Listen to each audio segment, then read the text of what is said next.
안녕하세요. 추우신데 이렇게 많이 와주셔서 너무 감사하고요. 고등학교 입학을 앞두고 어머님들 걱정도 많으시고 좀 많은 정보도 필요하실 것 같은데요. 오늘 설명회가 좀 좋은 정보, 필요한 정보 좀 많이 얻으실 수 있는 자리가 되었으면 좋겠습니다. 우선 저희 통합과학 선생님 서현덕 선생님을 소개하려고 하는데요. 서현덕 선생님은 수능 전문 강사십니다. 수능 전문 강사가 내신을 꼼꼼하게 잘 챙겨주실 거고요. 그리고 다른 학원하고 특색 있는 게, 다른 학원은 통합과학을 한 선생님이 전 영역을 다 가르친다면 저희는 두 선생님이 각자 세분화돼서 꼼꼼하게 내신을 준비해 주실 것입니다. 서현덕 선생님을 모시겠습니다.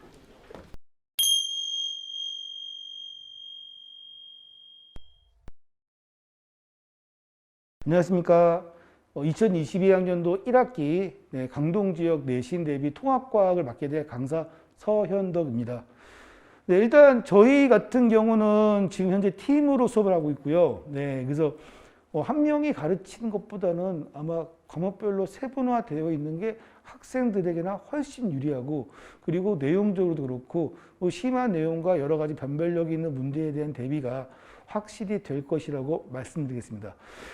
제가 오늘 그 설명의 포인트는 이렇게 세 가지예요. 뭐냐면 현재 과학의 입시에 대한 내용하고, 또 한 가지는 고등학교 과학 공부를 어떻게 해야 되냐, 그리고 지금 현재 있는 성덕과 선사와 강일 내신의 특징, 네, 세 가지를 말씀드리겠습니다. 먼저 지금 저희가 지금 보시면은 키워드는 세 가지예요. 네, 여기 화면에 좀 잘 안 보이는 것 같은데 적어 드릴게요.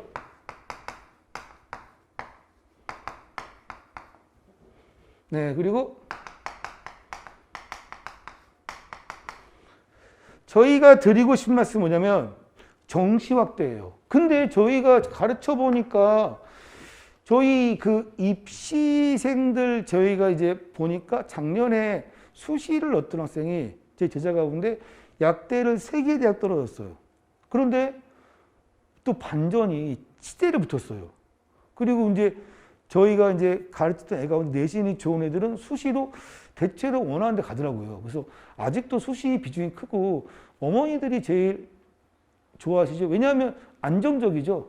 근데 또 아이 입장에서는 나는 상위권대 가고 싶은데 내 내신이 어떻게 다 좀 3등급 나왔어. 어떡하지? 그런 학생들은 2학년 때 정시하셔도 돼요. 네. 하지만 1학년 이상 지금 현재는 학교 생활에 충실하시고, 그리고 내신 대비에 모든 걸 다 이제 중심을 기하시는 게 낫지 않나. 그리고 제가 이제 말씀드릴 게, 성덕 강일 선사는 제가 이제 내신 문제를 보니까 문제가 그냥 교과 내용 위주예요. 교과 내용 위주가 정상이죠. 그런데 현재 수능이 비정상이죠. 네. 그래서 수능은 이제 수학 능력 시험이라고 그냥 기본적인 내용 물어봐야 되는데 전혀 그렇지 않죠. 그래서 그 내신이 좋은 학생들이 최저를 맞추지 못해서 대학을 못 가는 경우가 많습니다. 네. 그래서 힘드시겠지만 아이한테 계속 얘기를 하셔가지고 학교 시험 점수보다 너가 고3 때 수능을 봐야 되니까 방학 때라도 바쁘시면 특강을 들으시거나, 그래서 다른 학교 학생들하고 좀 경쟁하면서 공부하는 게 훨씬 유리하지 않나. 네. 특히 이 세 학교는 그런 부분이 꼭 필요할 것 같습니다. 자, 그러시면 지금 저희가 이제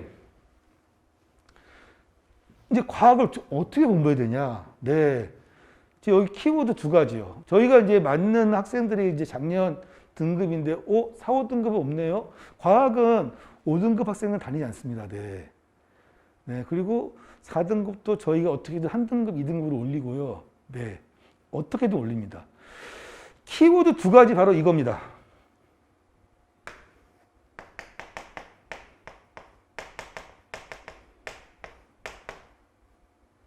또 한 가지.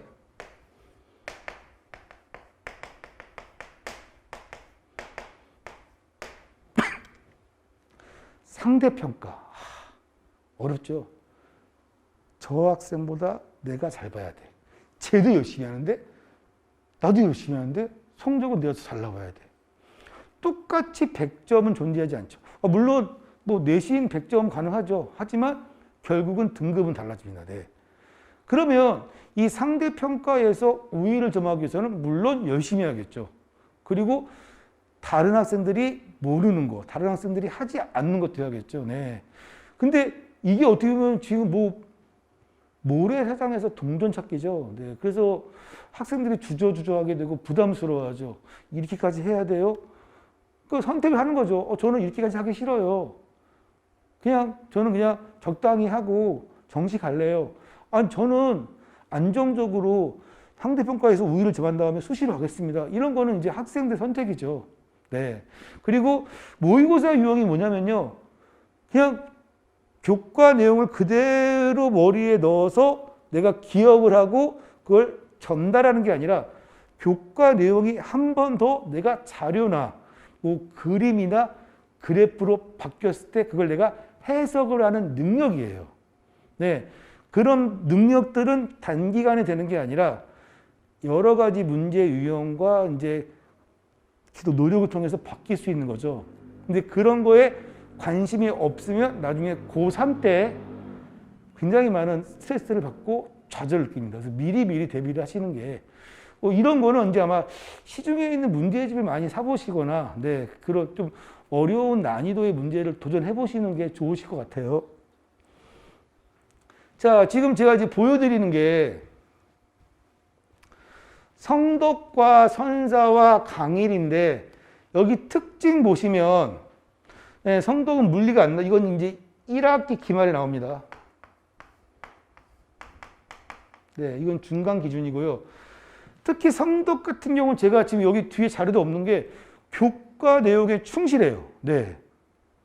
그래서 지금 보시면 뭐 특정 파트가 좀 많이 나왔죠. 네, 이거는 아마 한두 쌤이 설명하는 학교일 거예요. 그게 뭐 네 분이 모두 들어가는 게 아니라 한 쌤이나 두 명 정도가 들어가서 아마 1학기 중간은 A라는 쌤이 내고 기말은 B라는 쌤이 내기 때문에 A라는 쌤이 많이 출제를 했던 파트, 자기 전공 파트가 아닐까. 이런 학교는 이제 좀 되게 불리하죠. 왜냐하면 중간고사를 A쌤이 들어가고 그리고 7부터 14반까지 B쌤이 들어가면 이 학생들은 이 쌤 수업을 못 듣는 거죠. 네. 근데 이 쌤이 본능적으로 이 반한테 이런 거 중요해 라고 하셨겠죠. 물론 기말 때는 또 반대가 되죠. 기말은 또 이 쌤이 여길 내시고 얘네한테 안 되는 거죠. 근데 이런 시스템은 따로 이렇게 인강을 듣거나 이제 계속 학원을 다니시면서 정보를 얻는 게 필요할 것 같습니다.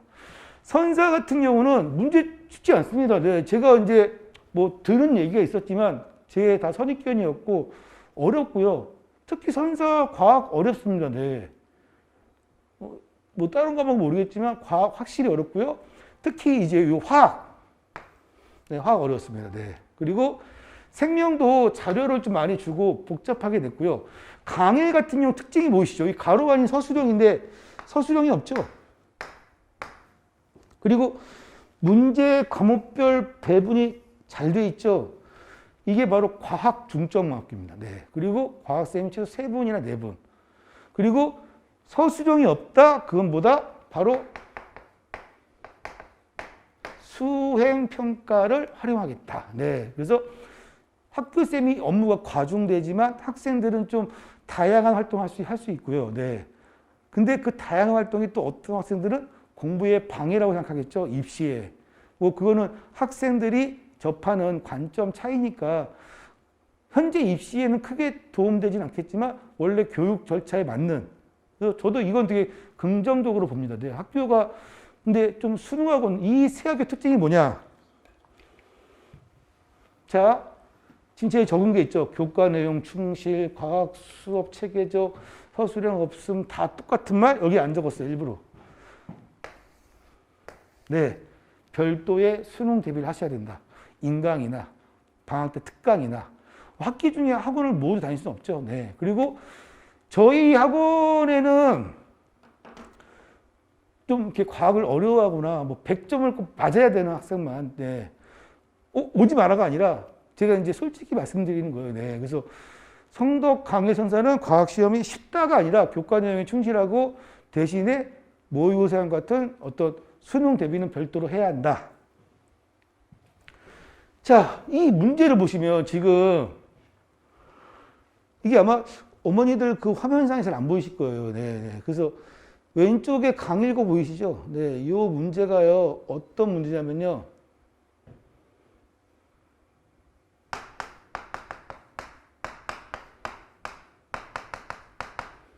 네, 만유인력 법칙에 대한 내용인데 이걸 이렇게 바꿨어요. 네, 이게 반지름, 이게 질량. 네, 그래서 이런 문제는 물론 이 문제 자체는 뭐 그냥 뭐 외운다면 되는 쉬울 수 있지만 처음 봤을 때는 이런 게 이제 모의고사형이죠. 이걸 바꿔서. 네, 그래서 처음 봤을 때는 어렵다. 네, 그리고 선사고 같은 거 보시면 이게 애들이 어려워요.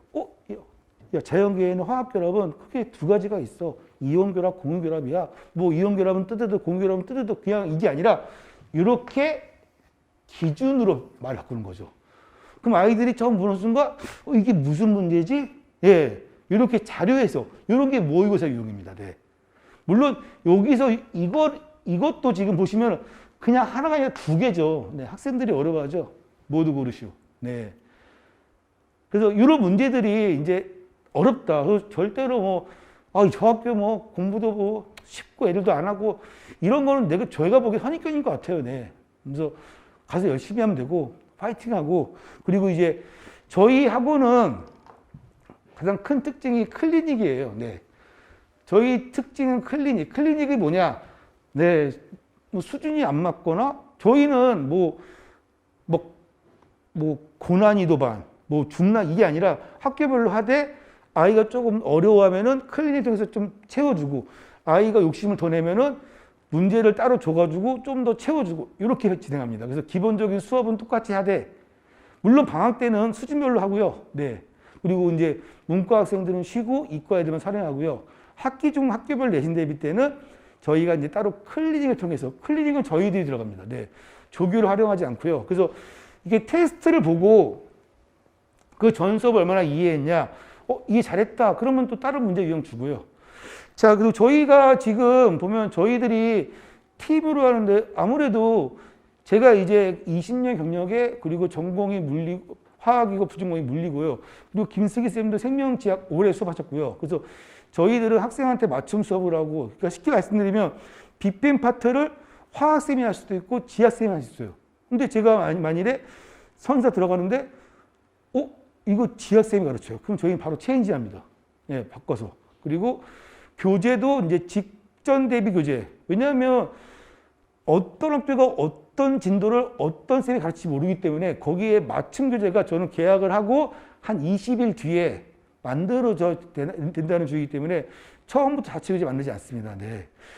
그리고 저희는 현재 뭐 강동 지역의 학생들의 내신을 돕고자 그리고 그 학생들이 나아가서 공부에 대한 자신감을 얻고자 그리고 그 학생들의 미래에 제가 조금이나마 좀 이렇게 발판이 되고자 왔으니까요. 필요하신 분들은 저한테 저희의 도움을 청해 주시고 네, 얘기 들어주셔서 감사합니다. 이번에는 통합사회 내신을 담당하시는 이현숙 선생님을 소개할 텐데요. 이현숙 선생님은 지금 현재 대치동에서 고1부터 고3까지 내신 사탐하고 수능 사탐을 강의하고 계시는데 이번에 이제 원장님하고 좋은 인연이 돼서 저희 학원에 사탐을 통합사회를 강의하시러 오셨어요. 이 선생님의 특징은 단시간에 좋은 성적을 올리는데 총력을 다하시는 선생님입니다. 이현숙 선생님을 모시겠습니다.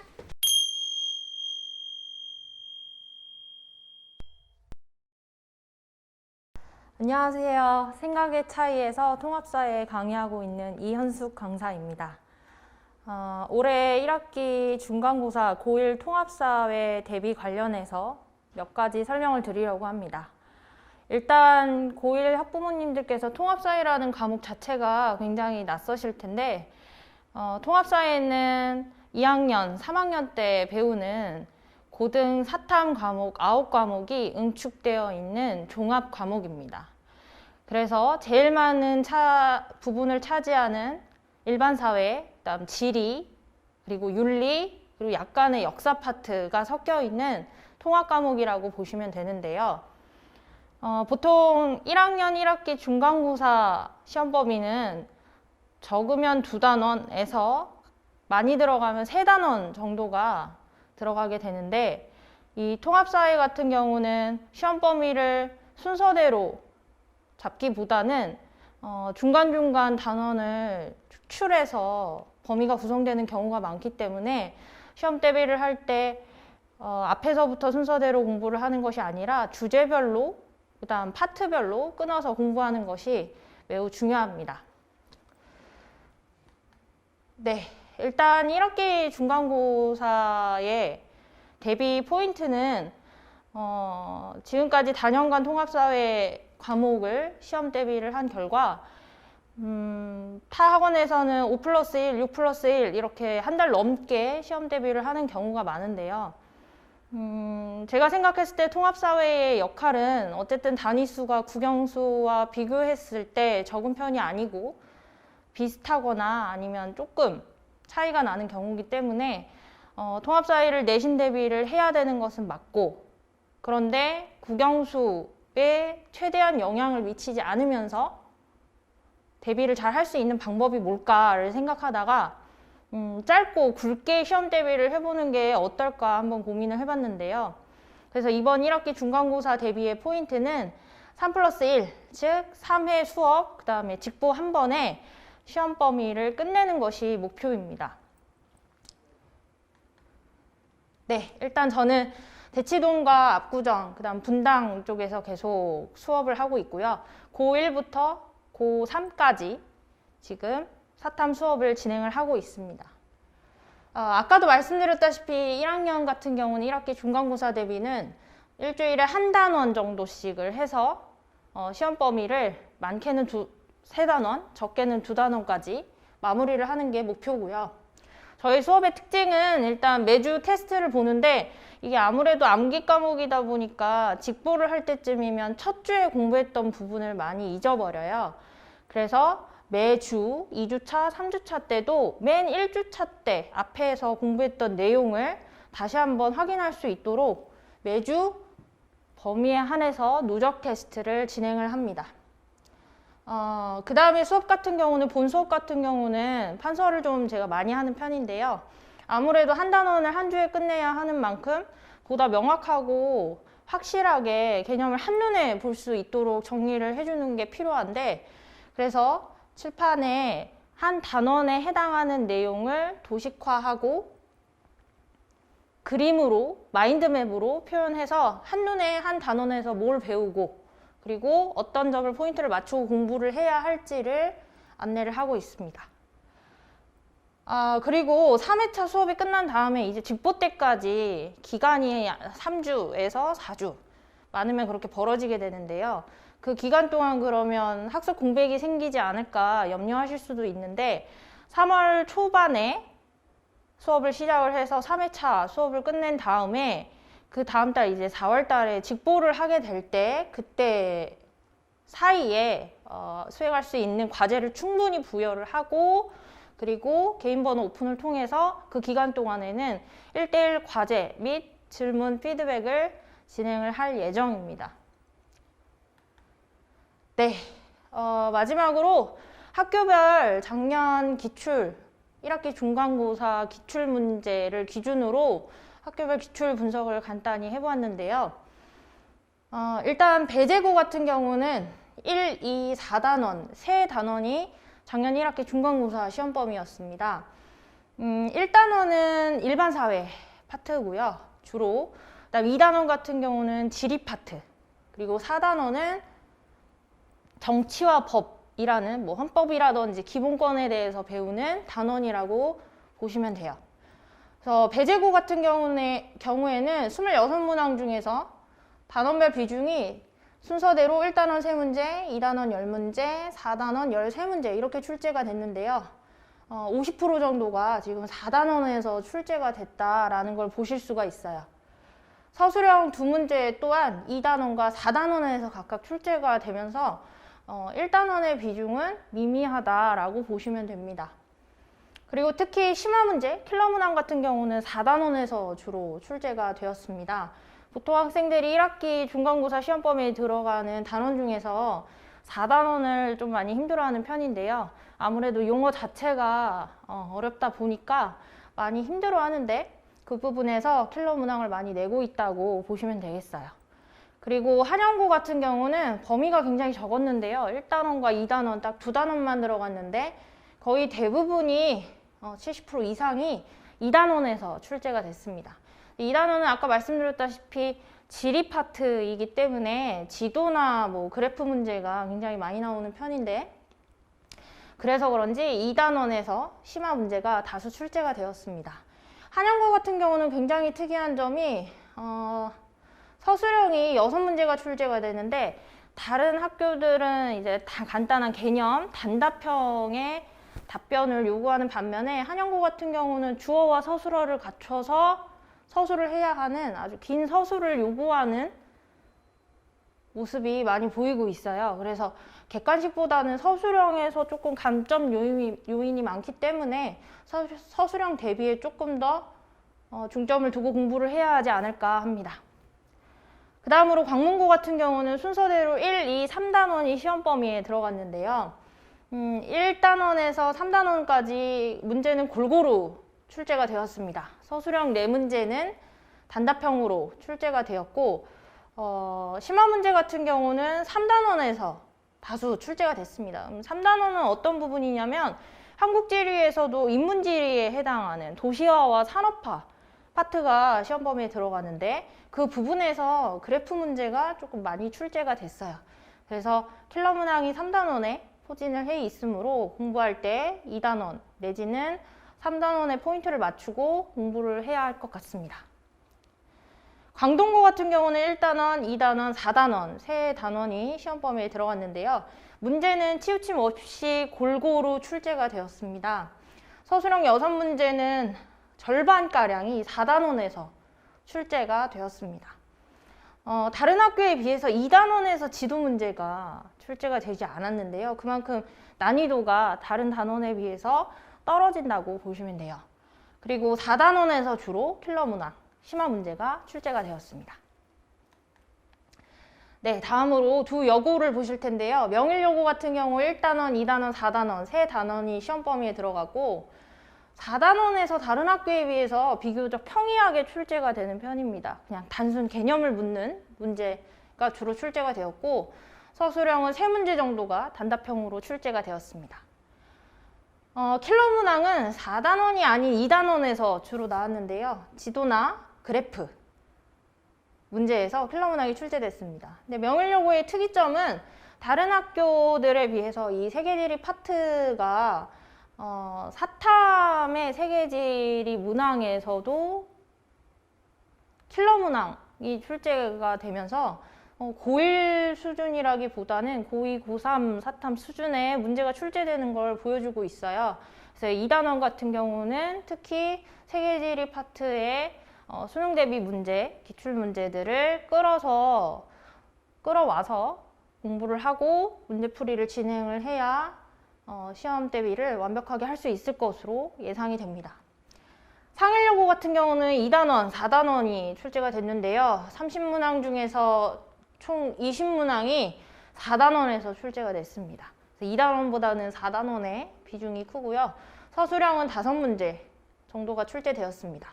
그래서 2단원에서는 주로 기본 개념 문제 정도만을 묻고 킬러 문항은 4단원에서 주로 출제가 되는 모습을 보여주고 있습니다.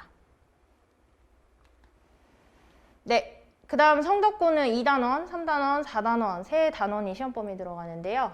26문항 중에서 절반이 2단원에서 출제가 되었습니다. 그래서 서술형 3문제 또한 2문제가 3문제 중에서 2단원에서 출제가 되었기 때문에 2단원의 비중이 객관식, 주관식 모두 크다라고 보시면 되겠어요. 특히 2단원에서 지도 문제가 6문제가 출제가 되었는데 성덕고 역시 세계지리 사탐 과목에서 심화 문제가 많이 나왔기 때문에 세계지리 파트를 조금 더 꼼꼼히 대비해야 하는 부분이 있습니다. 선사고를 보시면 1단원, 2단원, 4단원, 3단원이 시험 범위에 들어가는데 그 중에서 약 40%가 4단원에서 출제가 됐고 서술형 6문제 중에서도 4문제가 4단원에서 출제가 되었습니다. 그래서 4단원의 비중이 굉장히 크다라고 보시면 되고 다른 학교에 비해서 2단원의 지도 문제는 적은 편입니다. 네, 강일고 마지막으로 보시면 1단원, 2단원, 4단원, 3단원이 시험 범위에 들어가는데 27문항 중 11문항, 즉 40% 정도가 4단원에서 역시 출제가 되고 있는데요. 서술형 7문제도 역시 그 중에서 전부가 4단원에서 출제가 되었어요. 그래서 4단원의 비중이 압도적으로 많다. 선사고와 비슷하게 2단원의 지도 문제는 적은 편이라고 보시면 되겠습니다. 네, 지금까지 이제 학교별로 기출 분석을 간단하게 말씀을 드렸는데요. 통합사회의 경우 앞에서 보셨지만 대부분의 학교가 시험 범위에 1단원, 2단원, 4단원이 중간고사 시험 범위에 들어가게 되는데요. 특히 1단원은 별 내용이 없기 때문에 2단원과 4단원을 중점적으로 학교별로 문제가 출제되는 스타일별 혹은 분량별로 조절을 잘 해서 대비를 해야 되는 부분이 있습니다. 앞에서도 말씀드렸다시피 통합사회라는 과목 자체가 어디까지나 암기 과목이고 분명 뭐 본인이 암기하고 본인이 많이 풀어야지 점수가 나오는 건 맞지만 앞에서도 말씀드렸다시피 언제까지나 통합사회의 역할은 국영수 시험 대비에 차질이 생기지 않는 범위 내에서 효율적으로 준비하는 것이 저는 맞다고 생각을 하는데요. 많은 시간을 투자를 하기보다는 3월 초에 시험 범위를 한번 끝내놓고 그러면 학교 진도보다 학원 수업이 조금 빠르게 되잖아요. 그러면 자연스럽게 예습과 복습의 효과를 누릴 수도 있고 그리고 4월 달에 이제 본격적으로 중간고사를 대비해야 하는 시점에 국영수에 조금 더 포인트를 두고 공부를 하고 통합사회는 일찍 끝내놓는 것이 고1 첫 내신을 챙기는데 보다 효율적이지 않을까 생각을 합니다.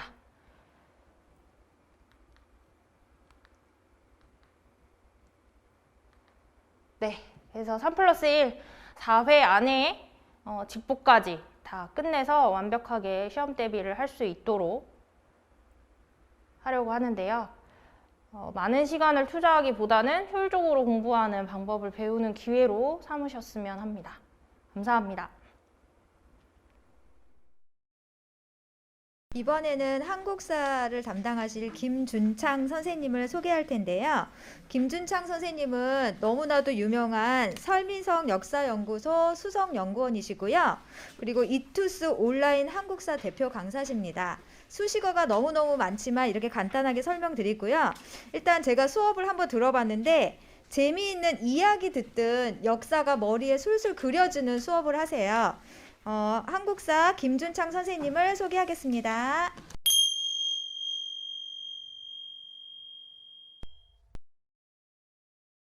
저는 틀림없는 한국사 김준창이라고 합니다. 반갑습니다.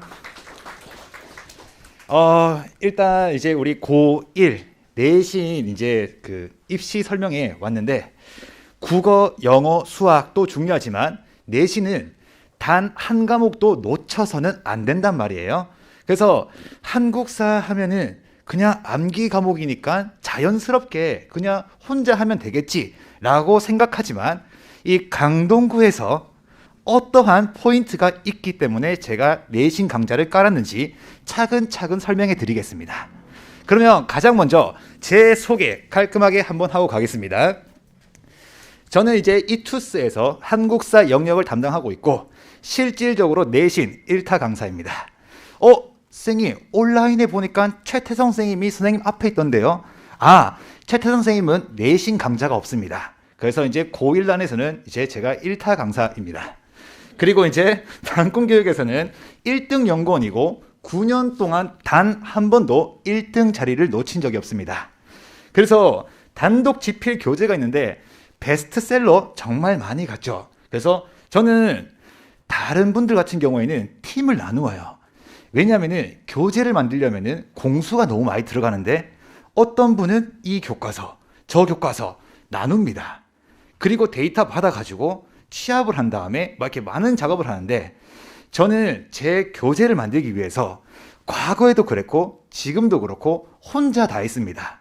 그렇기 때문에 제가 제일 자부하는 게 뭐냐면은 대한민국에서 한국사 강사 모아놓고 인터넷 교과서 다 끊을 겁니다. 그리고 나서 몇 페이지에 무엇이 있고 어떤 출판사에 무엇이 나오는지 명확하게 구분하는 자 저밖에 없다고 자부합니다. 네. 아, 진심입니다. 알겠죠? 네. 진지하게 말했는데. 자, 그 다음에 저는 이제 대치, 강동, 송파, 일산, 용인 다수의 현장 강의를 가고 있습니다. 그런데 여기에는 수능 강좌까지 포함되어 있는 것이고 내신은 제가 단 2곳에서만 진행합니다. 그건 이따가 공개할 것이고 YBM 넷이라는 곳에서는 한국사 능력검정시험 심화편 교수인데 현재 최다 수강생을 보유하고 있습니다. 그 다음에 뭐 공무원 한국사 교재 한 번쯤은 들어봤을 에듀윌 제가 검수를 받고요. 그 다음에 밀리톡이라는 군간부 한국사 영역에서도 강의를 했습니다. 그리고 이제 군무원 한국사 요까지 이제 섭렵을 했고 저를 총 아울러서 한 문장으로 설명하자면 뭐냐? 업계 최강 최연소입니다. 최연소 한국사 관련 전 영역을 섭렵한 사람 저밖에 없다는 거. 그러니까 이제 자,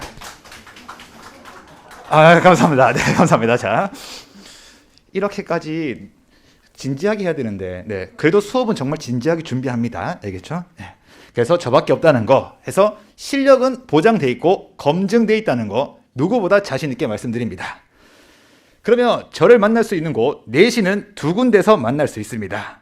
인강은 당연히 이투스겠지만 왜 제가 이 대치동하고 강동구에서만 내신 한국사 강좌를 깔았느냐? 그 이유는 수준이 너무 높습니다. 그거 한번 차근차근 한번 체크 한번 해보자고요.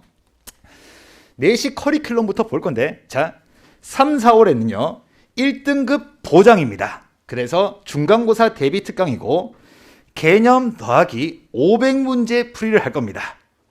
그리고 회당 2시간인데 저는 이 2시간으로 끝나지 않습니다. 학생들이 좀 더 이해하고 좀 더 케어를 원할 때 무조건 플러스 30분이 들어간다 보시면 됩니다.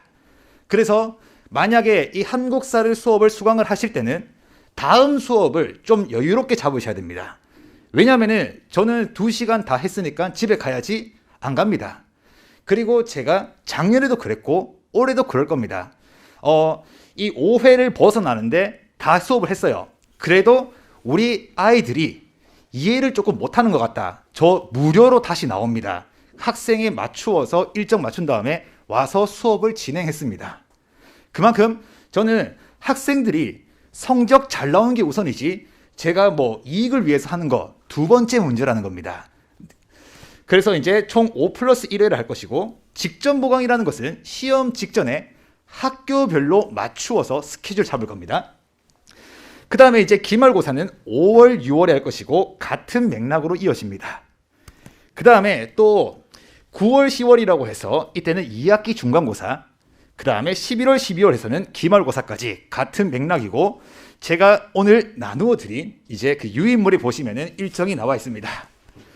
자, 그러면 이제 우리 한 가지 이야기를 해봐야 되는데 왜 제 수업을 들어야 되는가라고 했을 때는 저는요 가장 대표적으로 뽑는 게 실시간 카카오톡 질문 서비스입니다.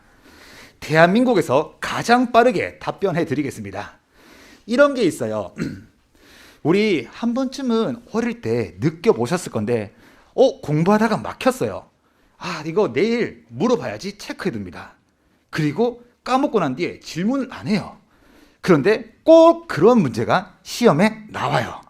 그러면은 우리는 틀릴 수밖에 없는데 그러면 학생들이 공부하다가 모르는 것이 있다? 그날 저한테 카카오톡으로 질문해 주시면 제가 최대한 빠르게 온라인 서비스보다 그 다음에 현장보다 더욱더 발전된 카카오톡으로 직접 답변해 드리겠습니다. 그 다음에 두 번째, 수업 후에 30분 클리닉이라고 하는데 아까 말씀드린 겁니다. 2시간 수업이지만 기본 30분은 더 들어가는 것이고 원할 경우에 더욱더 따로 날 잡아서 해드리겠습니다. 뭐 방법은 많습니다. 뭐 줌이 될 수도 있는 것이고 현장이 될 수도 있고, 그래서 우리 아이들이 다른 학원도 가야 되고 학교도 가야 된다. 학원 올 시간이 없다. 그러면 10시 이후에 줌으로 만나야죠. 그래서 성적 올려야 되잖아요. 그렇죠? 그래서 이렇게 이제 될 것이고, 필요시에는 보강 진행하는데 이 보강되는 것은 무료입니다. 아까 직전 보강을 제외하고 보강이 필요하다. 제가 무료로 합니다. 진짜로. 그 다음에 복습 영상 제공이라고 하는데 현장에서 실제로 수업을 하는 것을 녹화를 할 겁니다. 그리고 학생들마다 스케줄이 너무 각박해가지고 피곤할 수가 있어요. 그래서 이 부분에서 잠깐 졸았는데 이해가 안 된다. 그럼 어떻게 해야 돼요? 영상 받아서 봐야 되잖아요. 그래야지 성적 오르잖아요. 그래서 이거 제공할 것이고요. 그 다음에 예상 문제 제공하는데, 아까 전에 500문제 푼다고 했죠. 500문제 풀더라도 추가적으로 필요한 문제가 있다. 제가 드리겠습니다.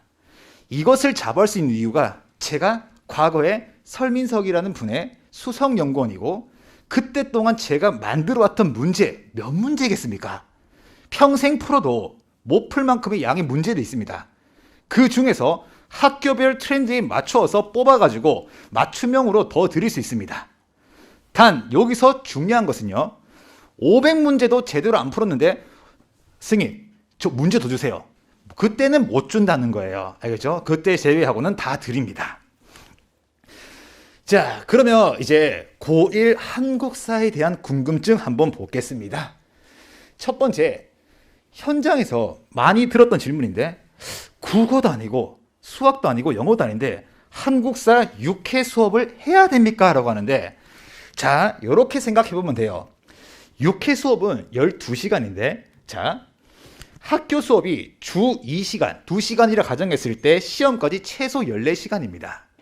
그러면 이 14시간 동안 배운 내용을 제가 빠르게 찍어 드리는 것 더불어서 문제도 500문제를 풀어야 되잖아요. 그러면은 이 6회 절대 적은 것이 아닙니다. 그리고 이 강동구에 특징이 하나 있는데 왜 적은 게 아닌가? 난이도가 어떨 것 같냐요? 어떨 것 같아요? 진짜 저도 장담하건대 제가 그나마 이 땅에서 치러지는 모든 한국사 시험을 다 섭렵하고 있기 때문에 연도 다 외우고 있습니다. 그래서 풀 수 있는 문제가 나와요. 난이도 상이에요, 상. 그러면 여기서 진짜 지표 수준을 한번 보여드릴게요. 우리 아이가 90.2점 받았습니다. 자, 몇 등급일까요? 한국사. 놀랍게도 3등급입니다. 3등급. 이게 이제 현실인 거예요. 선생님, 그러면 1등급은 몇 점 맞아야 됩니까? 라고 하는데, 수준들이 높다 보니까 학교 선생님이 교과서에서 있는 거 내야 되잖아요. 그리고 그것도 내니까 다 맞추더라. 그러면 무엇을 내느냐? 진짜로 연도 알아야지 풀 수 있는 문제 냅니다. 그리고 장담컨대 아무 한국사 강사한테 가서 문제 풀어보세요. 다 못 맞춥니다. 진짜입니다. 그래서 매우 높다는 거, 이렇게 되는 겁니다. 그래서 제가 대치동하고 강동구에서 한국사 내신 하는 겁니다. 자, 그러면 제가 수업할 교재 한번 보겠습니다. 구종 교과서가 있습니다. 학교별로 우리 아이의 교과서 다릅니다. 그러면 이 교과서가 다 대비되는 교재가 있습니까? 있죠. 10년간 베스트셀러를 그렇게 쓰면서 제 교재를 가지지 못했다가 제 교재를 위해서 그때 담았던 노하우와 데이터 넣어서 하나뿐인 교재 하나 만들어 왔습니다. 그래서 제 교재는요, 모든 교과서를 철저하게 분석했다는 것이고, 지금까지 작년에 온라인으로 들었던 전국의 학생들 후기 보면 알 것이고, 제가 단번에 1타로 올라올 수 있었던 가장 큰 이유, 무기와 강의라는 겁니다. 저희 그 중에 하나가 무기, 교재입니다. 그래서 뭐 대표적으로 배재고는 미래인이고 한영고는 동아출판 이런 것인데, 이 출판사 중요하지 않습니다. 저를 만나면 그 출판사, 어떤 출판사든지 간에 무조건 고득점 받을 수 있게 하겠습니다. 자, 그래서 제 교재 구성은요, 전교 1등 전학생 노트입니다. 이제 고등학교 1학년 올라갔을 때 많은 부모님하고 학생들이 다짐합니다. 이제 시작이다. 중학교 때 공부, 고등학교 때 공부 다른 거 알고 있습니다. 그래서 목표 세웁니다. 그 염원을 담아서 전교 1등 전학생 노트 준비했습니다. 여기에는 교과서에는 없지만 학교 선생님이 나눠드리는 자료에 있는 내용까지 들어가 있습니다. 결국에는 저는 단순히 그냥 한국사 편하게 강의할 수 있어요. 하지만 편하게 제가 강의하면은 학생들의 점수가 안 나옵니다. 그래서 조금 더 집요하고 디테일하게, 그래서 1등급 만점을 위해서 제가 강의를 하지 그냥 뭐 와가지고 강의했다 이런 데 의의를 두지 않습니다. 그래서 체계적으로 디테일하게 넣어왔고요. 두 번째, 전교 1등 과외쌤 자료라고 해서 학교 기출 족보, 교과서에서 우리가 시험에 꼭 나오는 자료 모아놨습니다. 그 다음에 세 번째, 전교 1등도 확인하는 문제인데 이것도 단순 OX가 아닙니다. 시중에 나와 있는 교재들, 저도 어떤 구성으로 교재가 만들어지는지 알기 때문에 문제점 하나 알려드릴게요. 시중에 구성이 나오는 문제들은요, 단원별로 8문제씩 내라고 정해져 있어요. 그런데 학교 시험 잘 보면요, 8문제가 나오는 파트도 있지만 8문제가 안 나오는 파트도 있어요. 그러다 보면은 이제 어떻게 문제를 만드느냐, 어떻게든지 만들어야 되니까 이상한 자료 갖고 와요. 그리고 이상한 선택지 넣어놓고 난 뒤에 문제래요. 우리 아이들 학교에서 수업 듣고 왜 시중에 나오는 문제 풀었는데 안 풀릴까? 당연하죠. 그거는 풀 수 없는 문제고, 그 다음에 우리 학교 시험과 거리가 있는 문제이기 때문입니다. 그래서 우리 아이들 혼란만 가중된 채로 중요하지 않은 거, 이거 시험이 혹시나 나올까 싶어가지고 시험 직전까지 쓰면서 갑니다. 시험에 단 한 번도 나오지 않지만 여기에는 포인트에 맞는, 실제 여기 갈라놓기 있거든요.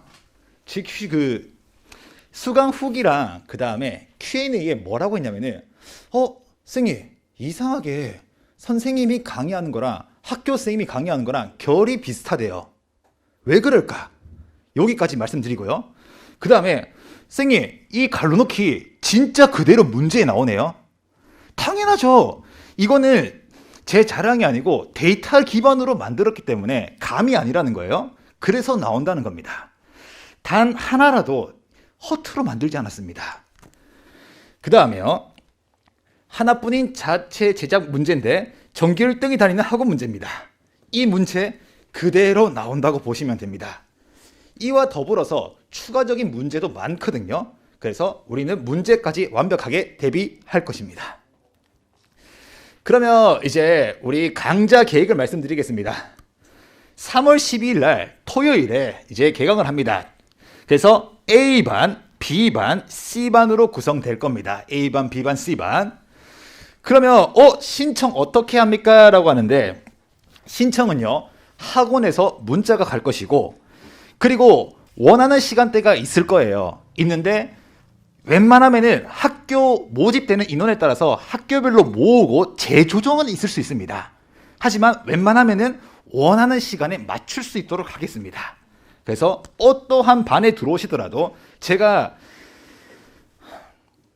무조건 1등급 만들어 드리겠습니다. 저 진짜 만약에 추가 수업 필요하다, 진짜 그냥 오겠습니다. 진짜 믿고 한 번만 맡겨주세요.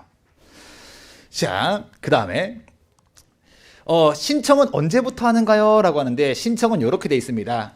2월 3주차 정도? 오늘 돌아가실 때 학원에 다 번호 등록돼 있으시죠? 학원에서 이제 그 안내 문자가 갈 겁니다.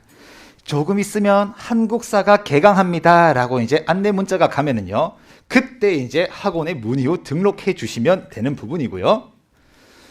그 다음에 3월 마지막 주부터 듣고 싶어요. 이게 무슨 말인 거니까 3월 12일부터는 못 듣겠는데 3월 말에 듣고 싶다라고 한다면요, 이럴 경우에는 주 2회 수업도 한번 고려 중에 있습니다.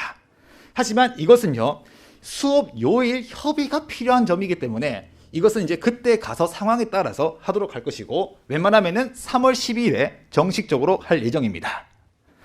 그 다음에 자, 1학기 기말, 2학기 중간, 그 다음에 2학기 기말은 어떻게 하나요? 라고 하는데 이것도 마찬가지 각 5월, 9월, 11월에 학원에서 안내 문자 갈 겁니다. 그래서 문의 후 등록해 주시면 됩니다. 이제 고등학교 1학년 진학을 앞두고 있는 자녀분들을 두고 있을 겁니다. 제가 10년 전부터 설민석 선생님을 따라다니면서 현장에 많은 학생들과 대화를 나누었고 지금도 대화를 나누고 있습니다. 그때마다 저는 항상 물어보는 것이 여러분 혹시 목표 대학이 있습니까? 라고 물어보니까 아이들이 이런 말을 합니다. 저 없는데요. 자, 목표가 있고 없고에 따라서 이제 엄청난 차이가 있거든요. 한번 생각해 보면은 나의 목표가 서울대라고 하면요. 그 근처에 가든지 이룹니다. 하지만 내가 서울권 아무 때나 가면 되지. 그러면은 딱 그 수준밖에 이룰 수가 없다는 거예요. 그리고 아이들은요. 생각보다 많이 겁을 먹고 있습니다. 그래서 이번에 가시면 우리 아이들한테 목표를 한번 세워주고 다독이면서 할 수 있다는 믿음을 꼭 심어줬으면 좋겠고 저도 수업 시간에 끊임없이 말합니다. 인간의 능력은 무한하고 여러분의 어머니 아버님의 자녀분들도 무한한 가능성을 가지고 있습니다. 그 가능성 저에게 맡겨주시면 제가 틀림없이 내신 한국사 1등급으로 안내해 드리도록 하겠습니다. 지금까지 틀림없는 한국사 김유창이었습니다. 감사합니다.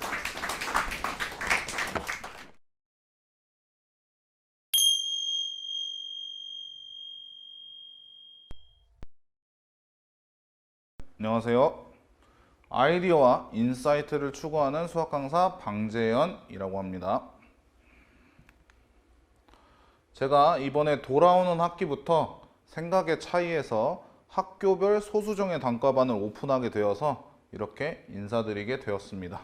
제가 오늘 드릴 설명은 처음에 일반적으로 수학시험에 고득점을 하려면 어떻게 공부를 해야 되는지 그런 방향성에 대해서 조금 말씀을 드리고 그리고 선사고, 강일고, 성덕고의 내신 시험의 특징에 대해서 언급을 드리고 그 다음에 그 특징들에 대해서 어떻게 대비를 해야 되는가 어떤 수업 구성과 어떤 커리큘럼으로 대비를 할 것인가에 대해서 말씀을 드리고 그리고 저희 수업이나 커리큘럼의 핵심인 학생 관리에 대해서 말씀드리고 설명 마무리하도록 하겠습니다.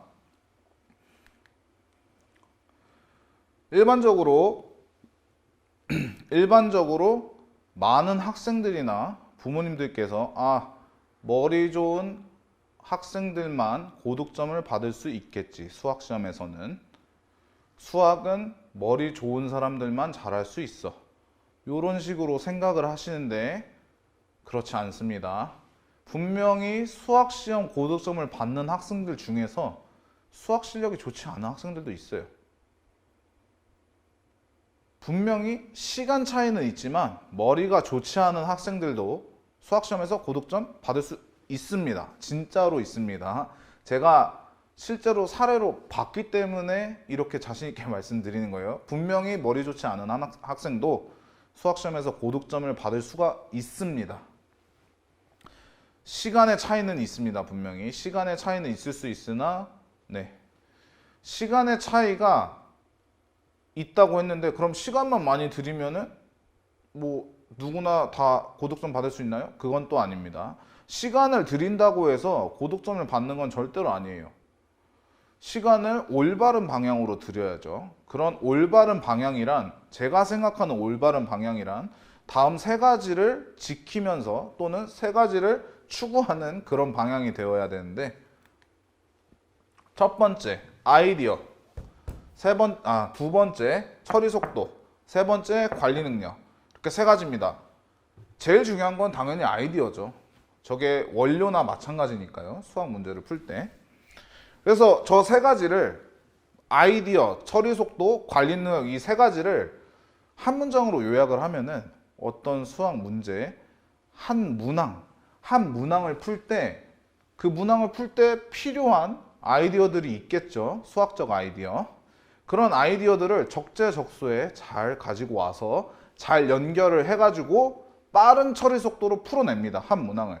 그런데 그런 문항들을 다 여러 개 모아놓은 한 시험, 그 시험을 잘 보려면, 그 시험에서 고득점을 하려면 시간 관리도 잘해야 되고 컨디션 관리도 잘해야 되고 멘탈 관리도 잘해야 돼요. 그렇게 하면은 고득점 받을 수 있습니다 라고 요약을 할 수가 있겠네요.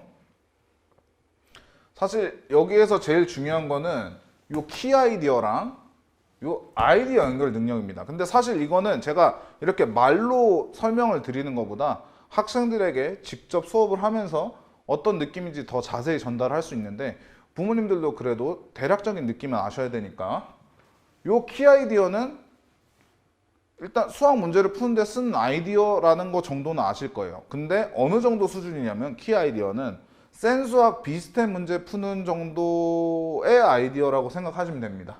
그리고 아이디어 연결 능력은 저런 아이디어들을 연결할 수 있는 능력, 연결을 해서 답을 구해내는 능력을 말을 합니다.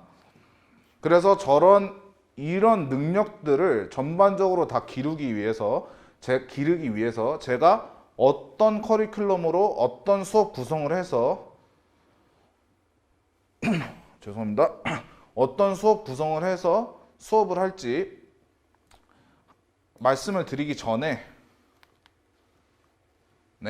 성덕고등학교, 선사고등학교, 강일고등학교 내신의 특징을 일단 말씀을 드려야 되겠죠. 제가 한마디로 요약을 해보려고 굉장히 노력을 했는데, 만만하게 보면 고득점할 수 없는 시험입니다. 이거는 사실은 모든 내신 시험이나 모든 수학 시험에 똑같이 공통적으로 해당되는 말이기는 해요. 만만하게 보고 잘 볼 수 있는 시험이 어디 있겠어요? 그런데 정말로 이게 보통 내신이 다른 학교랑 비교를 많이 하죠, 학생들이. 우리 학교 시험은 쉬워, 우리 학교 시험은 어려워, 이런 식으로 비교를 하고 정말 만만하게 보고 준비를 하는 학생들이 있습니다. 그래서 이렇게 조금 강조를 드리고 싶고, 그리고 전체적인 문항 배점들은 여기 밑에 이렇게 확인을 해주시면 될 것 같습니다. 솔직히 성덕이랑 강일 둘 다 그렇게 특이한 점은 없어요, 배점 면에서는. 근데 선사가 조금 요동을 치고 있습니다, 많이. 왜냐하면 선사고등학교가 재작년까지만 해도 아무런 특이한 점이 없었어요. 물론 객관식만 출제를 한 시험도 있었습니다. 이제 정확하게 2020년 1학기 때 객관식만 내다가 갑자기 2학기가 되면서 서술형 50점에 객관식 50점짜리 시험을 내고 뭐 그런 식으로 출제를 한 적이 있어서 아직 그렇게 정립이 돼 있는 상태는 아닙니다. 그래서 성덕, 선사, 강일의 내신 특징을 공통적인 것부터 먼저 보시면은 표준적인 키 아이디어를 사용하는 문항들이 70% 이상이다. 정말 쉽게 말씀드리면은 센수학 비스텝에 오는 정도의 수준의 문항들이 70% 이상이고, 객관식에서 한두 문항 정도 변별력이 있고 서술형은 전반적으로 친숙하다. 정말로 스탠다드한 내신 시험입니다. 정말로. 근데 스탠다드하다고 해서 뭐 대비를 하지 말아야 될 건 아니죠. 근데 정말 스탠다드한 시험이고, 그런데 각 학교별로 조금씩 정말 특이한 특징이 하나씩 있습니다. 성덕고등학교 전반적으로 시중 문제집을 복붙한 느낌입니다. 복사 붙여넣기 했다는 소리예요. 저도 이제 몇 년간 성덕고등학교 기출문제를 보면서 이거 어디서 많이 본 건데, 이거 어느 문제집에서 가지고 온 건데 라는 문제들이 너무나 많았습니다. 한 시험 안에. 대략적으로 8, 9문제 정도는 됐었던 것 같아요. 이거 여기서 나온 거다, 저기서 나온 거다, 이런 문제들이. 근데 그렇다고 해서 어떤 문제집을 딱 찍어서 할 거는 아니에요. 왜냐하면 여러 문제집에서 가지고 왔으니까요. 그래서 기출문제들을 노출을 조금 제가 시켜드리려고 하고 있습니다. 그리고 선사고등학교는 정말 특이한 점이 뭐냐면 작년부터 진도를 이런 식으로 나갑니다. 1학기 때부터 수학 상하를 진도를 동시에 나가요. 물론 수학하도 처음부터 나가는 건 아니고 경우의 수부터 나갔는데 이거는 올해는 또 어떻게 할지 모릅니다, 솔직히. 왜냐하면 이런 학교가 선사고만 있는 게 아니고 다른 지역에 있는 학교에서는 제가 본 사례 중에 굉장히 특이했던 게 수학상은 다항식의 연산부터 나가고 수학하는 그대로 이제 수학 선생님이 두 분이 계시는데 한 분은 다항식의 연산부터 이렇게 쭉 나가고 다른 한 분은 집합부터 나가십니다. 그래서 중간고사 시험 범위가 수학상에서는 다항식의 연산부터 인수분해까지, 그리고 수학하의 시험 범위는 집합, 이런 식으로 나오는 걸 제가 본 적이 있어서 어떻게 될지는 몰라요. 이거는 학교가 어떻게, 학기 초에 선생님들께서 말씀을 해주실 텐데 학생이 조금 잘 들었다가 제게 와서 말을 해줘야 합니다. 그래서 그에 따라 제가 대비를 할 수 있게 할 수 있고요. 그리고 강일고등학교는 조금 특이한 점이 서술형에 소문항이 많습니다. 이제 소위 새끼 문제라고 하죠. 새끼 문제가 많다는 거는 서술형 안 그래도 다 답안 작성 꼼꼼히 해줘야 되는데 그런 게 많다는 얘기예요. 그러니까 물론 소문항이 많다고 해서 무조건 더 비례해서 많아지는 건 아닌데 답안 작성량이 그래도 많습니다. 제가 다 써봤어요. 정말로 많습니다. 그래서 굉장히 시간이 모자랄 수도 있어요. 그래서 한마디로 정리를 하면은 성덕고등학교도 그렇고 선사고등학교도 그렇고 강일고등학교도 그렇고 전반적으로 평이하게 출제되나 그 학교 특성에 맞춰서 최적화해서 준비하지 않으면 내신 시험 고득점은 받을 수 없다 라고 말씀을 드리고 넘어가도록 하겠습니다. 그래서 이런 성덕고, 선사고, 강일고등학교 내신 특징에 대한 대비를 어떻게 해야 될 것인가, 어떤 커리큘럼으로, 어떤 수업 구성으로 대비를 할 것인가에 대해서 말씀을 드릴 건데, 이제 넘어가기 전에 제가 좀 제 수업의 가장 큰 특징이라 한번 언급을 드리고 넘어가도록 하겠습니다. 제 수업의 가장 큰 특징은 4인 이하의 수업입니다. 4인 이하. 어머님들께서는 어떻게 받아들이실지 모르겠지만 저게 엄청 관리하기 좋은 인원입니다. 4인이. 이번에 학교별로 단과를 학교별로 소수 정예반을 오픈한다고 말씀을 드렸는데 정말 학교별로 같은 시간대에 2인 또는 3인 이상이 모이면 바로 오픈합니다. 그래서 지인이나 친구분들을 좀 모아서 오시면은 두 분만 모아서 오셔도 조금 오픈되는데 수월하겠죠. 뭐 혼자 이제 신청을 하신다고 하셔도 데스크에 문의 남겨놓으시면 데스크에서 시간표를 짜서 아마 개별적으로 연락을 드릴 걸로 저는 알고 있습니다. 그래서 꼭 관심 있으신 분은 데스크에 문의를 남겨주세요. 자, 그래서 저는 그런 성덕고, 선사고, 강일고 내신 특징에 대해서 이렇게 대비할 겁니다. 이런 커리큘럼으로 대비를 할 건데 사실 이 커리큘럼이 막 엄청 특별한 커리큘럼은 아니에요. 이게 모든 웬만한 이제 생각 있으신 수학 강사분들은 다 이렇게 진행을 할 거예요. 뭐 수능 강의든 내신 강의든 이런 식으로 진행을 합니다. 4단계인데 물론 디테일한 부분은 이제 저희 팀만의 색깔을 녹여내서 만들었어요. 그래서 1단계는 당연히 개념 잡고 2단계 필수 유형 잡고 3단계 필수 유형을 변형한 문항들 잡고 그 다음에 4단계 킬러 문항 및 중킬러 문항 대비, 이 정도가 될 수가 있는데 여기에서 제일 중요한 단계는 이 3단계입니다. 3단계 필수 유형을 변형한 문항. 왜냐하면은 2단계까지는 그냥 제가 그렇게 공부를 시키지 않고 본인이 스스로 독학하면서 센 수학 같은 문제들 막 풀어도 가능한 수준이에요. 여기까지는. 그런데 어머님들 1, 2등급 내신에 1등급, 2등급을 받으려면 여기 있는 문제들을 풀 줄 알아야 된단 말이에요. 그래서 여기가 제일 중요합니다. 그래서 이런 커리큘럼으로 제가 어떻게 수업 구성을 했는지, 학생들이 등원을 하게 되면은 40분 동안 테스트를 봅니다. 40분 동안 이렇게 테스트를 봐요. 저 테스트는 최대한 그 각 학교 내신 구성에 맞는 테스트를 볼 겁니다. 그리고 나서 20분 동안 테스트 공통 리뷰를 해요. 그리고 공통 수업 70분. 사실 여기까지는 똑같습니다. 다른 수학 수업이랑. 대부분의 수학학원은 이렇게 수업을 진행을 합니다.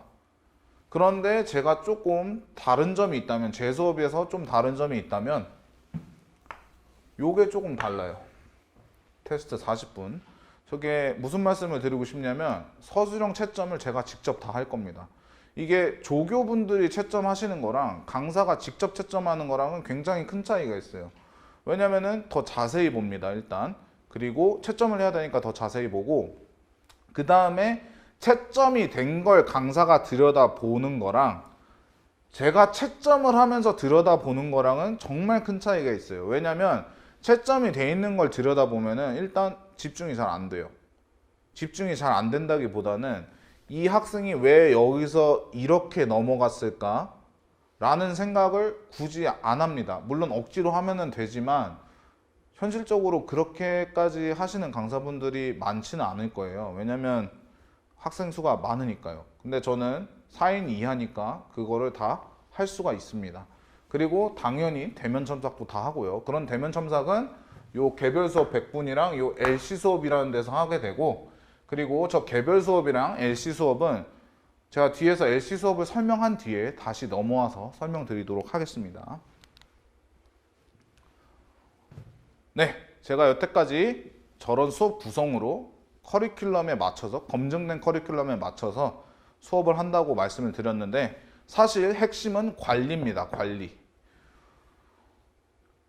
저 관리라는 게 저희 팀의 핵심 가치예요. 사실 좋은 수업으로, 좋은 커리큘럼으로 수업을 한다고 해도 학생이 공부를 하지 않으면은 학생은 관리를 해줘야 공부를 합니다. 물론 최상위권 학생들은 관리를 안 해줘도 본인들이 알아서 잘 해요. 그런데 대부분의 학생들은 그렇지가 않죠. 그래서 저희가 관리를 굉장히 신경을 많이 쓰는데, 이제 네, 죄송합니다.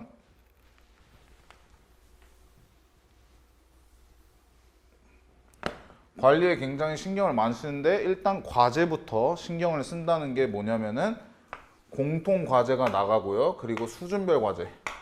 이렇게 두 과제가 나갑니다. 물론 이거는 4인 이하 수업을 할 때 학생별 수준 편차가 얼마나 나느냐에 따라 이 비율을 조정을 할 수는 있습니다. 뭐 공통과제라고 해서 무조건 다 외우면 좋긴 하겠지만 다 못 외우는 학생들이 꽤 많으니까요. 그래서 공통과제, 수준별 과제가 이렇게 나가는데 제일 중요한 거는 여기입니다. 여기 개인별 과제. 저기가 왜 중요하냐? 저기가 오답 관리하는 거거든요. 수학 문제를 풀 때 오답 관리를 안 하면 실력이 절대로 늘지 않습니다. 왜냐면은 실력이 는다는 거는 본인이 몰랐던 거를 알아간다는 얘기인데, 오답을 제대로 안 하면은 몰랐던 걸 알아갈 수가 없는 거잖아요. 그래서 이런 오답 관리를 수준별 과제랑 공통 과제의 모든 오답을 다 추적을 해서 관리를 합니다. 네. 이걸 4인 이상을 수업을 해도 다 가능한데 4인 이하만 데리고 한다고 생각하시면 네, 얼마나 꼼꼼하게 할지 상상이 되시죠? 네. 자, 그리고 LC 수업은 아까 전에 제가 말씀드린 LC 수업입니다. 저희가 주 3회 수업을 하는데 2회가 정규 수업이고 LC 수업이 1회예요. 1시간 반 동안 진행이 되고 4명의 학생만 녹화합니다. 이거는 저희 AMB 팀에서 진행하는 이제 시그니처 같은 수업이에요. 그런데 저는 원래 수업도 4명 이하로 진행을 하니까 네, 뭐 그렇게 엄청 차이가 있어 보이지는 않으시겠죠, 아마. 그런데 이런 LC 수업에서 정규 수업에서 있었던 이제 개별적인 문제점에 대한 피드백을 한다고 생각하시면 됩니다. 예를 들면은 서술형 답안 작성을 이렇게 하면 안 된다. 제발 숙제 좀 똑바로 해와라 라는 이런 잔소리부터 시작을 해서, 그리고 개인별 오답, 뭐 정말 다양하게 이런저런 것들을 다 하게 됩니다. 이 시간에. 그런데 이 LC 수업을 제가 여기 지금 개별 수업 100분이라고 적어놨죠. 개별 수업 100분. 저 개별 수업 100분에 그냥 LC 수업이라고 생각하시면 됩니다. 그러니까 다시 정리해서 말씀을 드리면 정규 수업 2회에 LC 수업 1회인데 정규 수업을 왔을 때 40분, 20분, 70분을 제외한 이 100분 동안은 LC 수업을 진행한다고 보셔도 무방합니다. 그래서 사실상 개별적 피드백을 주는 시간이 일주일에 290분입니다. 100분, 100분, LC 수업 90분 해가지고 290분입니다. 네. 사실상 4시간 50분이죠. 정말 많이 하는 겁니다. 일주일에 그렇게 보는 거는. 그래서 엄청 꼼꼼하게 학생들을 개별적으로 봐줄 수가 있습니다. 제가. 그리고 네, 제가 이렇게 열심히 저희가 관리를 엄청 열심히 합니다 라고 말씀을 드렸는데 어머님들도 확인을 하셔야 되겠죠. 정말 열심히 하고 있는 건지. 네, 이렇게 매번 수업 끝날 때마다 일지를 보내드립니다. 이런 식으로. 어머님들께서 보셔야 될 점들은 여기 이렇게 교재, 학습지, 교재 오답, 학습지 오답이라고 적혀 있는데 요 4개가 과제에 대한 완성도입니다. 완성도. 얼마나 잘 해왔는지. 색깔만 보셔도 아시겠지만 아, 얘는 잘 해왔고 얘는 과제가 아예 나오지 않았고 그리고 얘는 하나도 안 해왔다. 제가 아까 전에 말씀을 드린 것 같은데 오답이 제가 굉장히 중요하다고 했죠. 지금 학습지 오답을 하나도 안 해왔어요. 그러니까 시험 점수가 이렇게 되는 겁니다. 네. 그래서 이런 식으로 매 수업이 끝날 때마다 어머님들께 이렇게 보내드립니다. 자, 제가 오늘 설명드리겠다고 한 것들은 대체적으로 네, 다 설명을 드렸습니다. 그리고 마지막으로 좀 정리를 해드리자면 제 수업의 가장 큰 특징, 네, 저는 올바른 방향을 제시합니다. 제가 이렇게 자신 있게 말씀드릴 수 있는 이유는 저는 강동구에서 중고등학교를 나왔고 정확하게는 고덕중학교랑 광문고등학교를 제가 나왔습니다. 그리고 입시에 성공을 했죠. 제가 아까 전에 보셨을지는 잘 모르겠지만 제가 그래도 특기자 전형으로 서울대학교 전기공학부 컴퓨터공학부 군, 그 당시에는 전컴이라고 불렀죠. 서울대 전컴. 그 특기자 전형에 합격을 했는데 아마 특기자 전형이 뭔지 잘 모르시는 분들이 대부분일 거예요. 왜냐하면 없어진 전형이거든요. 요즘에는 이제 일반 전형이라고 부르는데 그 학생부에 올림피아드 수상 실적 같은 거를 못 쓰게 되면서 사실 특기자 전형의 가치라는 게 좀 없어지긴 했습니다.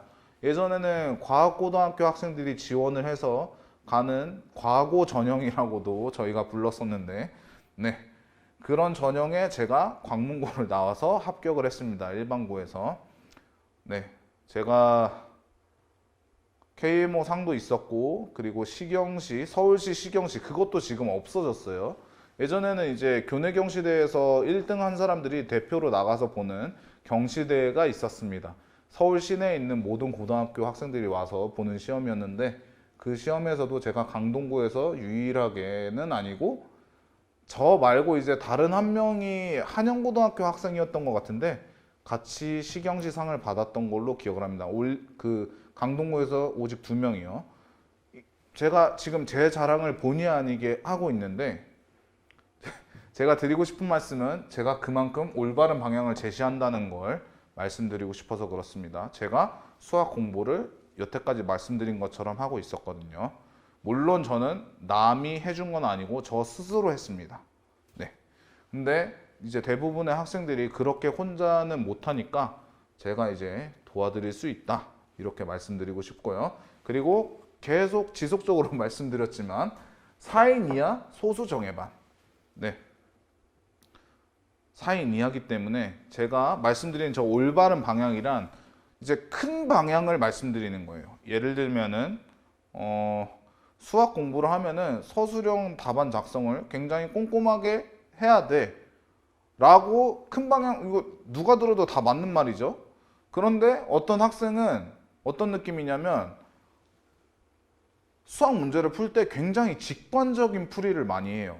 그러니까 뭐 이렇게 단계별로 넘어가는 게 아니고 아 이거 당연히 이렇게 되는 거지 라고 하면서 풀이를 하는 학생들이 정말 있는데, 그런 학생들한테는 서술형 답안 작성을 좀 꼼꼼하게 해라 라고 말해 주는 게 맞겠죠. 그런데 서술형 반대로 직관적인 풀이나 이런 게 잘 안 돼서 단계별 이렇게 잘 메워나가면서 하는 풀이는 잘하는데 직관적인 풀이가 안 되는 학생들한테 너는 서술형 답안 작성을 좀 신경을 써야 돼 라고 하면 좀 맞지 않는 말이죠. 이제 그런 디테일한 차이를 주면서 방향 제시를 해줄 수 있다는 점. 그래서 궁극적으로 제가 바라는 거는 제 학생들이 제가 수학 문제를 풀 때 사고하는 방식 그대로 복사 붙여넣기 한 것처럼 제 뇌에서 복사해서 학생들 뇌에 이렇게 붙여놓은 것처럼 이제 됐으면은 하는 게 제 궁극적인 목표입니다. 아마 그렇게 될 수 있을 겁니다. 왜냐하면 제가 그렇게 만든 학생들이 있으니까요, 사례가. 네, 지금까지 생각의 차이에서 강의하는 수학 강사 방지현이었습니다. 감사합니다.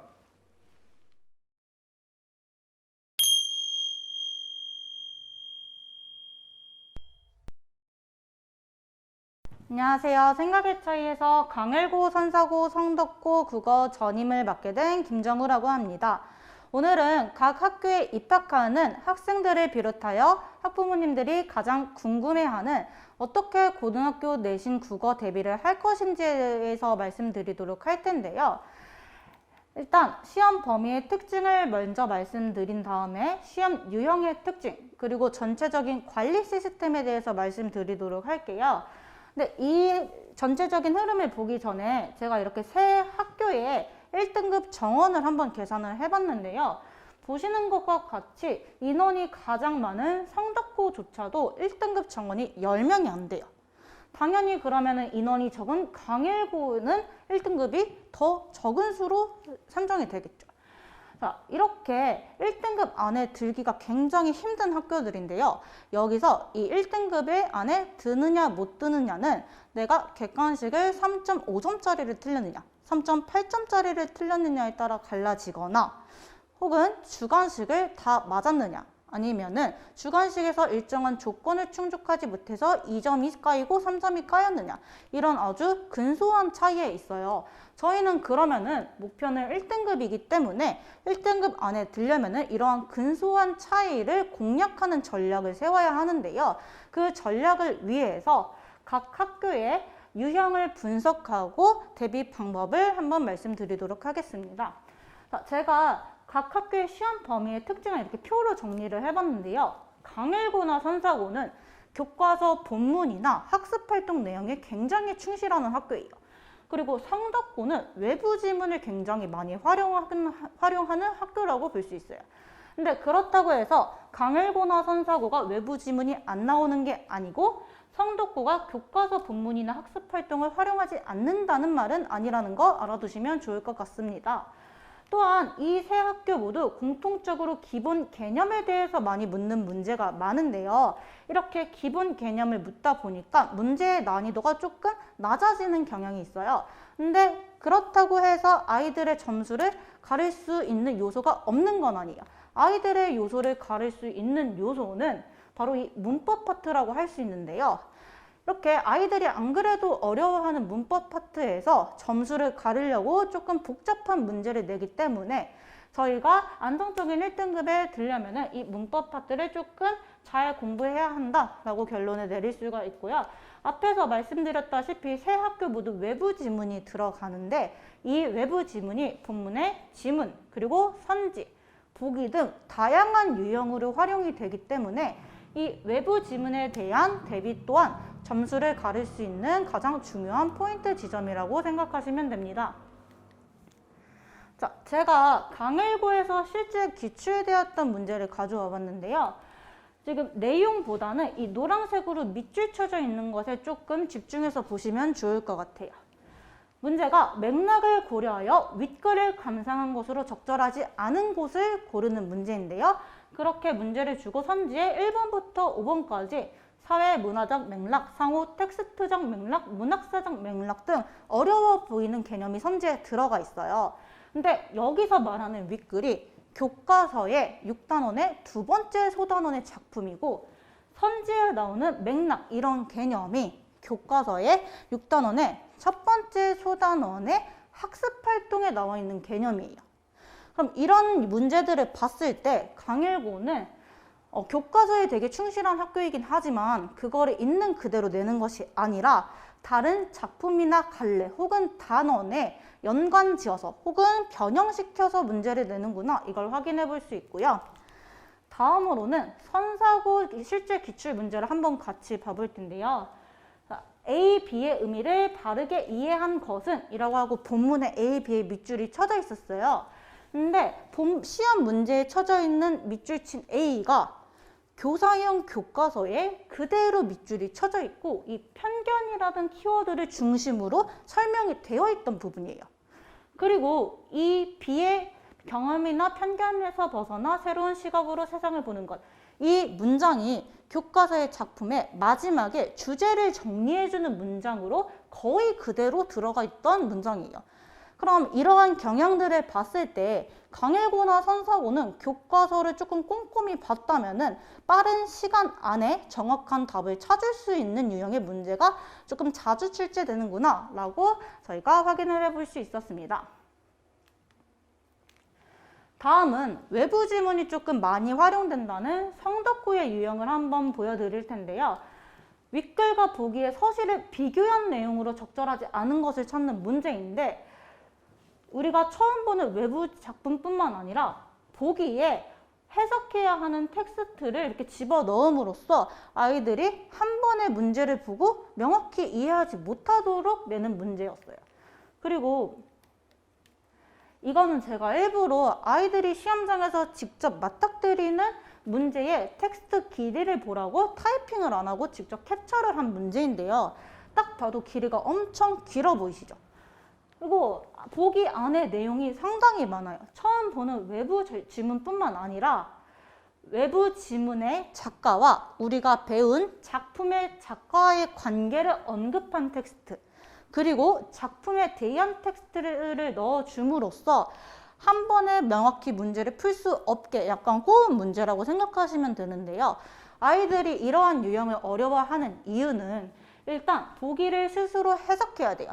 그리고 그 해석한 것을 바탕으로 내가 원래 알고 있는 작품에 연관지어서 생각을 해야 되고 보기랑 작품, 내가 알고 있는 작품이랑 연관지어서 나온 생각을 1번과 5번 선지를 판단을 해서 옳고 그름을 판단을 해야 됐었기 때문에 이런 유형을 굉장히 어려워한다라고 생각하시면 됩니다. 이런 유형의 사고 과정은 복잡할 뿐만 아니라 아이들이 중학교 때는 절대 해보지 못했던 유형의 사고 과정이기 때문에 이런 문제에 대한 대비가 철저히 이루어져야 고득점을 노릴 수 있습니다. 자, 그리고 강일고와 선사고 또한 외부 지문이 활용되지 않는 학교는 아니라고 아까 말씀을 드렸는데요. 보시는 것과 같이 나와 주제의식이 가장 유사한 것, 그리고 우물과 비슷한 기능을 하는 시어 찾는 것. 이렇게 하나의 작품을 보고 1번부터 5번 선지 혹은 보기의 작품을 판단해야 하는 좀 어려운 수능형 사고 과정을 요구하는 문제 또한 출제되고 있습니다. 그리고 아까 말씀드렸다시피 강일고, 선사고, 성덕고 모두 기본 개념을 중시하는 문제를 많이 낸다고 했는데요. 지금 노란색 바탕으로 되어 있는 문장들을 보시면은 사문부, 외부 세계에 대한 정서적 감흥, 그리고 AAVA 구조, 어도의 전환, 이게 다 문학을 풀 때 있어서 기초적인 용어이거든요. 그런데 아이들이 고등학교 가서 수업을 들을 때 학교 선생님들이 이게 무슨 개념인지 정확히 세세하게 설명을 해줄까요? 학교 선생님들은 고등학교를 오기 위해서 아이들이 중학교 때는 당연히 이거를 완벽하게 숙지하고 왔다라는 생각을 전제로 수업을 하시기 때문에 얘네에 대한 명확한 설명 혹은 세세한 설명은 그렇게 자세히 해주지는 않으시는 편이세요. 근데 그러면 아이들이 어떻게 학습을 하느냐 보니까 학교 선생님이 이 작품은 AABA 구조야 라고 하면 AABA 구조가 뭔지 학습을 하는 게 아니라 그냥 이 작품은 AABA 구조 1대1로 대응을 시켜서 암기를 해버리는 경우가 많아요. 근데 그렇게 암기를 했을 때 이 AABA 구조가 아까 보셨던 외부 지문에 같이 나왔으면 아이들은 그 성질을 판단을 할 수 있을까요? 그 과정이 어렵기 때문에 이렇게 기초적인 개념을 묻는 문제가 많다고 하더라도 쉬운 유형이 아니라 얘가 다른 외부 지문이나 다른 보기 문제에 나올 수 있기 때문에 이 기초적인 개념도 조금 꼼꼼히 공부를 해야 한다라고 말씀드릴 수 있습니다. 또 아까 새 학교 공통적으로 점수를 가르는 공통적인 요소가 문법이라고 했는데요. 실제 강일고의 서술형으로 나온 문제를 한번 봐볼게요. 얘는 1학년 내신에 들어가는 음운 변동 파트 중 하나인데 그 중에서도 아이들이 가장 어려워하는 부분이에요.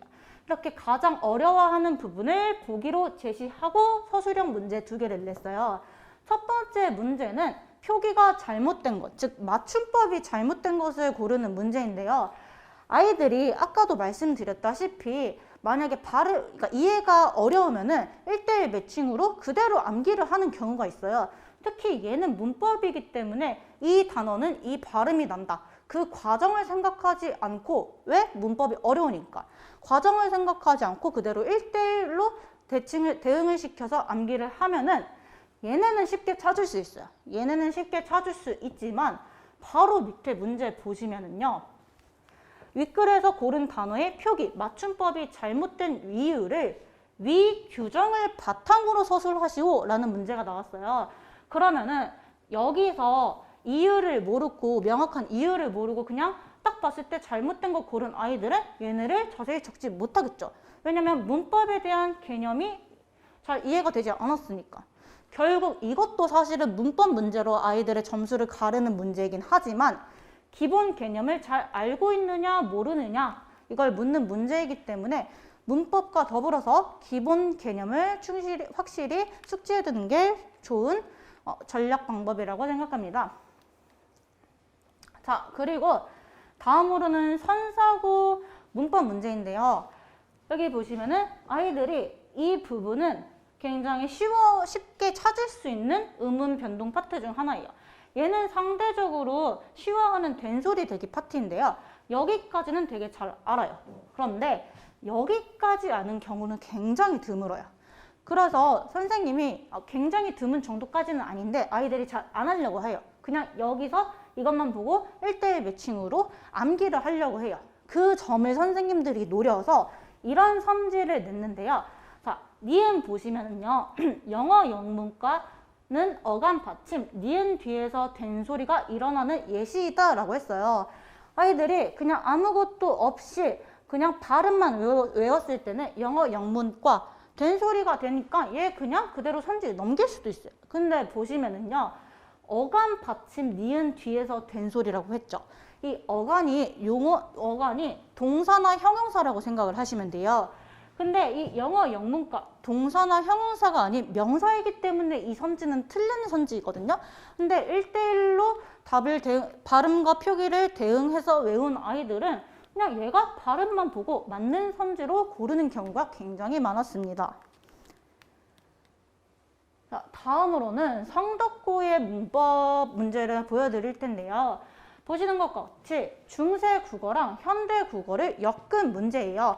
사실 이렇게 중세 국어랑 현대 국어를 엮은 문제는 기본적인 유형이고 되게 다른 학교에서도 자주 나오는 유형이에요.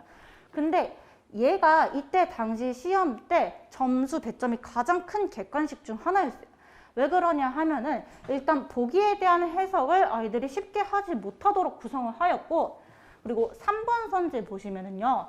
합용병서는 얘는 중세 국어 개념이거든요. 합용병서는 현대 국어로 오면서 되게 된소리로 변함, 즉 중세 국어와 현대 국어를 엮으면서 거기에 하나 더 더해서 그것을 일나를 통해 알 수 있으며 라고 조건을 제시했어요. 그러면은 여기까지 합병병사는 현대국어로 오면서 된소리로 변함. 이거를 판단하고 그리고 그 판단의 근거가 얘네 두 개가 맞는지 그것까지 확인하라는 문제였기 때문에 점수 100점이 높고 실제로 아이들이 풀기 조금 까다로운 문제였습니다. 자, 그러면은 저희는 이렇게 까다로운 문법과 외부 지문을 공략을 해서 안정적인 1등급으로 만들어야 하는 전략을 세워야 되는데요. 그거를 위해서 제가 가장 중요하게 생각하는 부분은 이 범인의 기본 학습이에요. 이 범인의 기본 학습이라는 거는 말 그대로 선생님들이 학교에서 알려준 시험 범위의 내용을 충실히 그리고 확실히 학습하는 건데요. 당연한 것 같지만 제가 왜 이거를 우선시 하냐면요. 얘를 물론 완벽히 틀리지 않고 정확히 점수를 얻으려는 목적도 있는데 이렇게 범인의 기본 학습이 선행이 돼서 시간을 버는 전략을 짜야 하기 때문이에요. 얘는 이미 알고 있는 내용이니까 시험장에서 시험을 풀 때 얘한테 많은 시간을 할애하면은 나머지 외부 지문이나 서술형을 대비할 시간이 적어져요. 그렇게 되면 당연히 높은 점수를 얻을 수 없겠죠. 그래서 저는 이 범인의 기본 학습을 얘네를 위해서 선행되어야 하는, 우선시 되어야 하는 요소라고 생각합니다. 그리고 아까 보셨다시피 기본 개념을 묻는 문제들도 출제가 되기 때문에 이 기본 개념 학습을 바탕으로 이거를 다른 갈래 혹은 다른 작품에도 적용할 수 있게 개념 적용 훈련이 이루어져야 된다고 생각합니다. 이렇게 세 가지 요소를 완벽히 학습함으로써 외부 지문이나 서술형 대비가 이루어지고 그렇게 해서 높은 점수를 얻을 수 있는 전략을 짜야 한다고 생각합니다. 자, 그래서 저희 학원의 전체적인 관리 시스템을 말씀드릴 텐데요. 일단 저희는 기본적으로 수업에 테스트를 포함시켜요. 이 테스트는 아까 보셨다시피 세 학교가 비슷한 경향을 보이기도 하지만 유형 자체는 사실 다르거든요. 유형과 난이도가 다르기 때문에 각 학교별로 경향에 맞는 그리고 유형에 맞는 자체 제작 테스트를 아이들에게 매일 수업 시간에 보게 하는 시스템으로 이루어져 있습니다. 이 테스트 결과에 따라서 의무 클리닉자를 선정을 해서 클리닉을 진행을 하는데요. 근데 저는 클리닉 대상자가 아니라고 하더라도 이 클리닉 시스템을 적극 추천하는 입장이에요. 왜냐면은 제가 클리닉을 많이 해봤는데 아이들이 보통 뭐 15문제라고 하면은 12개, 11개 틀린 친구들이 클리닉이 오는 경우가 있어요. 잘하는 경우잖아요. 15개 중에 12개 틀리면. 근데 맞은 문제를 제가 질문을 해봐요. 이 문제 적절하지 않은 선지를 고르는 것인데 너가 고른 거 잘 골랐어. 그럼 걔가 왜 적절하지 않은 선지야? 본문을 근거로 이유를 찾아줘 라고 하면은 아이들은 100의 90은 딴 이유를 말하거나 이유를 말하지 못해요. 그거는 문제에 대해서 혹은 작품에 대해서 완벽히 이해나 학습이 되어 있다는 게 아니라 감으로 그리고 느낌으로 혹은 기계적으로 풀었다는 그게 되는 거기 때문에 그런 경우는 아까 말씀드렸던 외부 지문이나 서술형을 풀 때 굉장히 어려움이 클 것이기 때문에 저는 이 클리닉 시스템을 이용하여 그런 사고 과정을 조금 교정시켜 주고 싶은 마음이 크기 때문에 이 클리닉 시스템을 적극 이용했으면 좋겠습니다. 네, 감사합니다.